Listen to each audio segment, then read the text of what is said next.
Hello दोस्तों, स्वागत है आपका मेरे चैनल मोटिवेशन कहानियां में। बुद्ध, आम और बच्चे गौतम बुद्ध किसी उपवन में विश्राम कर रहे थे। तभी बच्चों का एक झुंड आया और पेड़ पर पत्थर मारकर आम गिराने लगा। एक पत्थर बुद्ध के सर पर लगा और उससे खून बहने लगा। बुद्ध की आंखों में आंसू आ गए। बच्चों ने देखा तो भयभीत हो गए। उन्हें लगा कि अब बुद्ध उन्हें भला बुरा कहेंगे। बच्चों ने उनके चरण पकड़ लिए और उनसे क्षमा याचना करने लगे। उनमें से एक बच्चे ने कहा, हमसे बड़ी भूल हो गई है। मेरी वजह से आपको पत्थर लगा और आपके आंसू आ गए। इस पर बुद्ध ने कहा, बच्चों, मैं इसलिए दुखी हूं कि तुमने आम के पेड़ पर पत्थर मारा तो पेड़ ने बदले में तुम्हें मीठे फल दिए, लेकिन मुझे मारने पर मैं तुम्हें सिर्फ भय दे सका। परिश्रम के साथ धैर्य भी। एक बार भगवान बुद्ध अपने अनुयायियों के साथ किसी गांव में उपदेश देने जा रहे थे। उस गांव से पूर्व ही मार्ग में उन लोगों को जगह जगह बहुत सारे गड्ढे खुदे हुए मिले। बुद्ध के एक शिष्य ने उन गड्ढों को देखकर जिज्ञासा प्रकट की, आखिर इस तरह गड्ढे का खुदे होने का तात्पर्य क्या है? बुद्ध बोले, पानी की तलाश में किसी व्यक्ति ने इतने गड्ढे खोदे हैं। यदि वह धैर्यपूर्वक एक ही स्थान पर गड्ढा खोदता तो उसे पानी अवश्य मिल जाता, पर वह थोड़ी देर गड्ढा खोदता और पानी न मिलने पर दूसरा गड्ढा खोदना शुरू कर देता। व्यक्ति को परिश्रम करने के साथ धैर्य भी रखना चाहिए। अमृत की खेती। एक बार भगवान बुद्ध भिक्षा के लिए एक किसान के यहां पहुंचे। तथागत को भिक्षा के लिए आया देखकर किसान उपेक्षा से बोला, श्रमण, मैं हल जोतता हूं और तब खाता हूं। तुम्हें भी हल जोतना और बीज बोना चाहिए और तब खाना खाना चाहिए। बुद्ध ने कहा, महाराज, मैं भी खेती ही करता हूं। इस पर किसान को जिज्ञासा हुई, बोले, गौतम, मैं न तुम्हारा हल देखता हूं, न बैल और न ही खेती के स्थल। तब आप कैसे कहते हैं कि आप भी खेती ही करते हैं? आप कृपया अपनी खेती के संबंध में समझाएं। बुद्ध ने कहा, महाराज, मेरे पास श्रद्धा का बीज, तपस्या रूपी वर्षा, प्रजा रूपी जोत और हल है। पाप भीरुता का दंड है। विचार रूपी रस्सी है। स्मृति और जागरूकता रूपी हल की फाल और पेनी है। मैं वचन और कर्म में संयत रहता हूं। मैं अपनी इस खेती को बेकार घास से मुक्त रखता हूं और आनंद की फसल काट लेने तक प्रयत्नशील रहने वाला हूं। अप्रमाद मेरा बैल है, जो बाधाएं देखकर भी पीछे मुंह नहीं मोड़ता है। वह मुझे सीधा शांति धाम तक ले जाता है।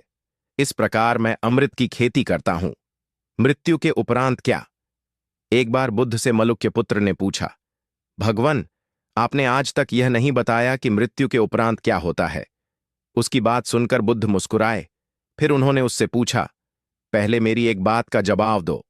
अगर कोई व्यक्ति कहीं जा रहा हो और अचानक कहीं से आकर उसके शरीर में एक विष बुझा बाण घुस जाए तो उसे क्या करना चाहिए? पहले शरीर में घुसे बाण को हटाना ठीक रहेगा, या फिर देखना कि बाण किधर से आया है और किसे लक्ष्य कर मारा गया है? मलुक्य पुत्र ने कहा, पहले तो शरीर में घुसे बाण को तुरंत निकालना चाहिए, अन्यथा विष पूरे शरीर में फैल जाएगा।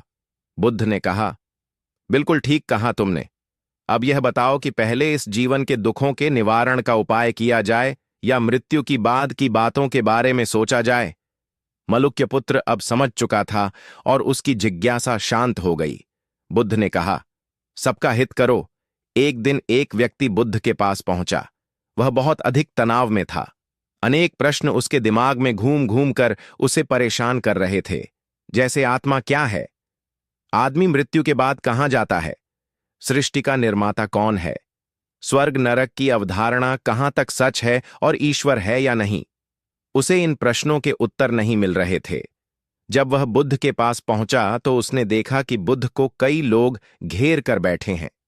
बुद्ध उन सभी के प्रश्नों व जिज्ञासाओं का समाधान अत्यंत सहज भाव से कर रहे हैं। काफी देर तक यह क्रम चलता रहा, किंतु बुद्ध धैर्यपूर्वक हर एक को संतुष्ट करते रहे। बेचारा व्यक्ति वहां का हाल देखकर परेशान हो गया। उसने सोचा कि इन्हें दुनियादारी के मामलों में पड़ने से क्या लाभ। अपना भगवत भजन करें और बुनियादी समस्याओं से ग्रस्त इन लोगों को भगाइए। किंतु बुद्ध का व्यवहार देखकर तो ऐसा लग रहा था मानो इन लोगों का दुख उनका अपना दुख है। आखिर उस व्यक्ति ने पूछ ही लिया, महाराज, आपको इन सांसारिक बातों से क्या लेना देना? बुद्ध बोले, मैं ज्ञानी नहीं हूं और इंसान हूं। वैसे भी वह ज्ञान किस काम का, जो इतना घमंडी और आत्मकेंद्रित हो कि अपने अतिरिक्त दूसरे की चिंता ही न कर सके। ऐसा ज्ञान तो अज्ञान से भी बुरा है। बुद्ध की बातें सुनकर व्यक्ति की उलझन दूर हो गई। उस दिन से उसकी सोच व आचरण दोनों बदल गए। कथा का सार यह है कि ज्ञान तभी सार्थक होता है जब वह लोक कल्याण में संलग्न हो। भरतलाल शर्मा। बुद्ध ने युवक को सत्संग का महत्व समझाया। महात्मा बुद्ध एक गांव में ठहरे हुए थे। वे प्रतिदिन शाम को वहां पर सत्संग करते थे। भक्तों की भीड़ होती थी, क्योंकि उनके प्रवचनों से जीवन को सही दिशा बोध प्राप्त होता था। बुद्ध की वाणी में गजब का जादू था। उनके शब्द श्रोता के दिल में उतर जाते थे। एक युवक प्रतिदिन बुद्ध का प्रवचन सुनता था। एक दिन जब प्रवचन समाप्त हो गए तो वह बुद्ध के पास गया और बोला, महाराज, मैं काफी दिनों से आपके प्रवचन सुन रहा हूं, किंतु यहां से जाने के बाद मैं अपने गृहस्थ जीवन में वैसा सदाचरण नहीं कर पाता जैसा यहां से सुनकर जाता हूं।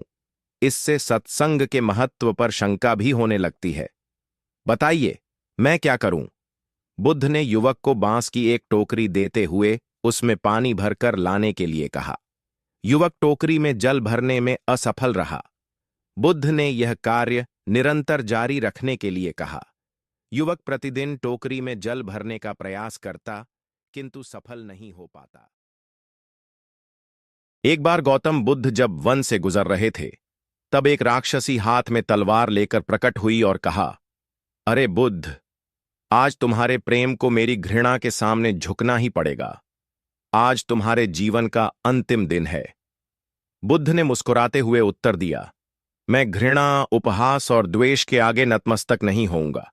मैं निंदा, प्रशंसा अथवा उपहास किसी से भी प्रभावित नहीं होता। तुम मुझसे इतनी घृणा करती हो, पर मैं तो तुमसे भी प्रेम करता हूं। राक्षसी ने पूछा, तुम मुझसे प्रेम क्यों करते हो? बुद्ध बोले, मैं तुम में मां का रूप देख रहा हूं, और मां तो प्रेम का रूप होती है, उसमें हिंसा हो ही नहीं सकती। इतना सुनते ही राक्षसी के हाथ से तलवार गिर पड़ी। हे बुद्ध, तुम धन्य हो। इतना कहते ही वह देवी में बदल गई और अंतर्धान हो गई। दरअसल जो लोग दूसरों से द्वेष करते हैं, अंत में एक दिन घृणा उन्हें नष्ट कर देती है। घृणा से घिरे हुए लोगों को एक दिन घृणा ले डूबती है। प्रेम सत्य के आवरण से ढका होता है। सत्य से जुड़ा हुआ व्यक्ति सदैव आनंद में जीता है। सत्य को केवल अपने तक सीमित मत रखो, उसे अपने कर्मों में ढालना होगा। सत्य रूपी गुलाब की खुशबू है कर्म।